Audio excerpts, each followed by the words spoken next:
So the basic principles of hello. So today I'm looking at size. So the question is, does size matter? So in most cases it matters, but then what I'm interested in is the different body size. Because in physiology, when you're looking at two body sizes, two organisms of different body sizes. Like the large-bodied organism has a low surface area, and then the heat exchange between that large organism occurs at a faster rate, and then also the reserves or the food storage is large. And then when you're looking at the smaller bodied organism, it has a high surface area, and then the heat exchange occurs at a faster rate, and then it has limited storage of food reserves. So my main question is, when if we are taking that physiological concept of body size, and then we try to bring it to two individuals, like male and female of the same species, so will they have different or the same physiological consequences in terms of energy demand and expenditure? So to answer that question, I'll be using the Sugarbirds as a model species.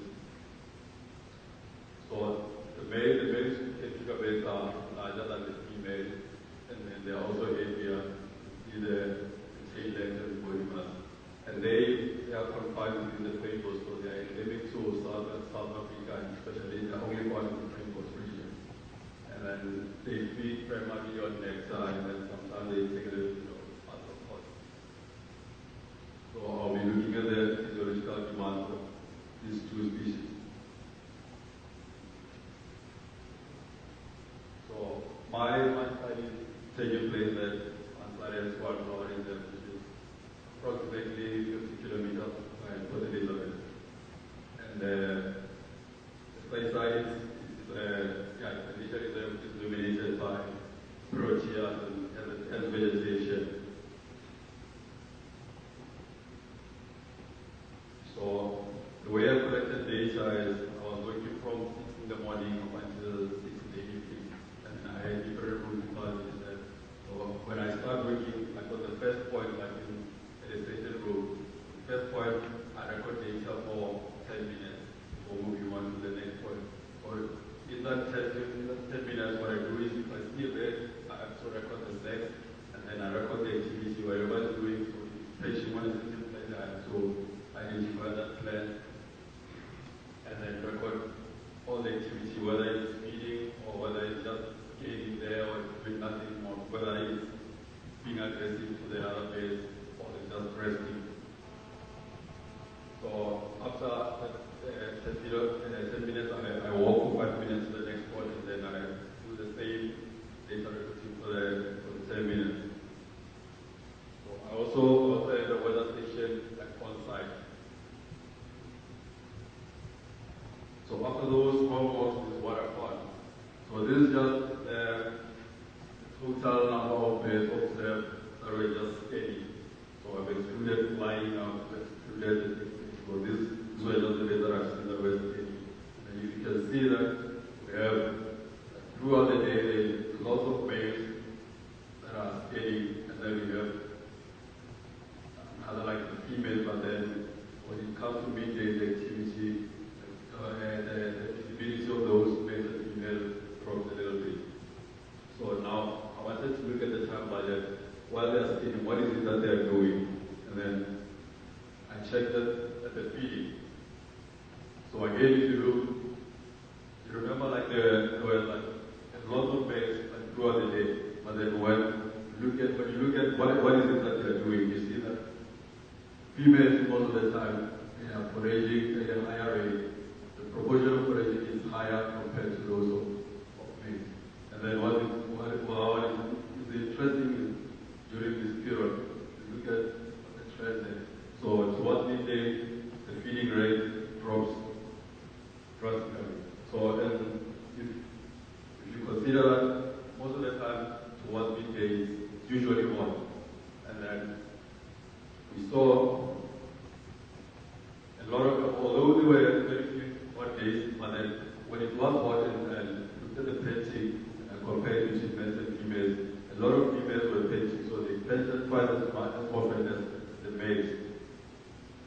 question is, are females like facing a mismatch between, so they are they struggling to keep food and then also have to acquire food and water? And then why would they try and forage during the hot days? So now I want us to focus on that time of the day, between 12 and 4 o'clock. So that's when it's usually hot.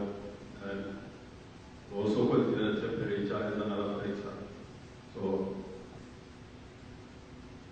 during that time, this is the proportion of males and females observed. So this way just scale.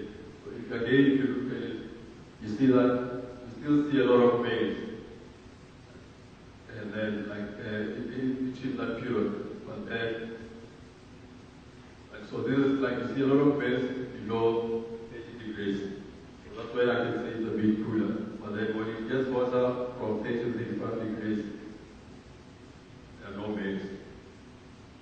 And then so when you try to look at what is it that they are doing during that period, you see that again we saw a lot of males, but then who's feeding more?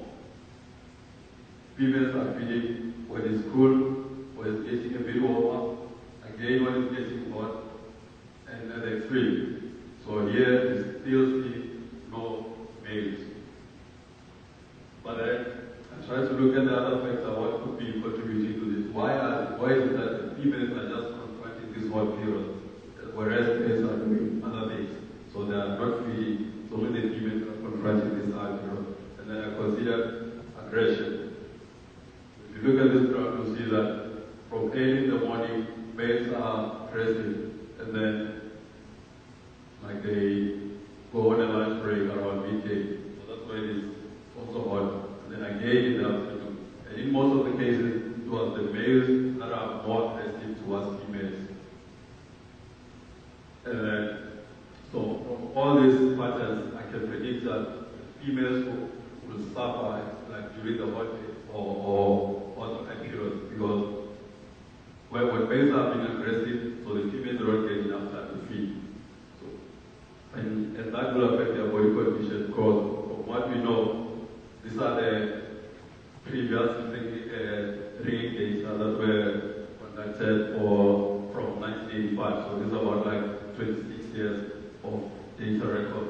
So if you look at the body mass and the mean annual temperature, you see that when you're looking at men, there's no trend there.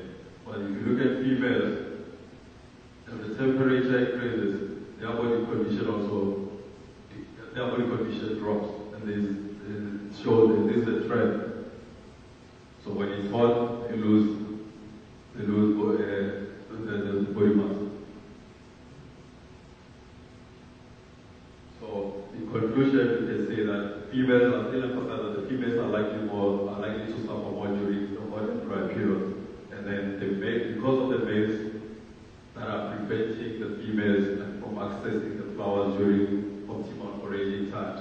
So the females have to face these harsh conditions and try to maximize their intake, which if the males continue preventing access to flowers, it will affect the female body sizes because they have to gain energy. And when they are confronting this hot period, so they use a lot of energy to go and look for food. And if they are not getting access to that food, then they're losing a lot of water and then a lot of energy. So this will affect them like this. So part 2, but this is something for another day.